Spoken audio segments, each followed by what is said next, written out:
A U.S. fighter jet shot down an Iranian drone that approached the USS Abraham Lincoln aircraft carrier in the Arabian Sea on Tuesday, marking a dangerous escalation as diplomats scrambled to salvage nuclear negotiations between Washington and Tehran.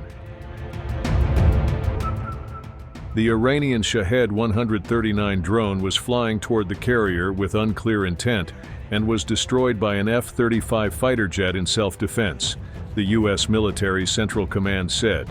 Navy Captain Tim Hawkins, a Central Command spokesperson, said the drone approached aggressively, and the jet acted to protect the aircraft carrier and personnel on board.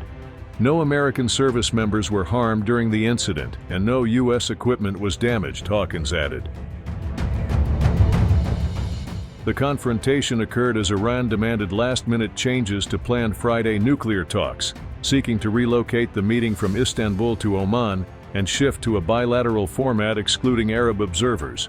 The twin developments, military confrontation at sea and diplomatic complications on shore, come as the efforts to prevent armed conflict between the longtime adversaries frag.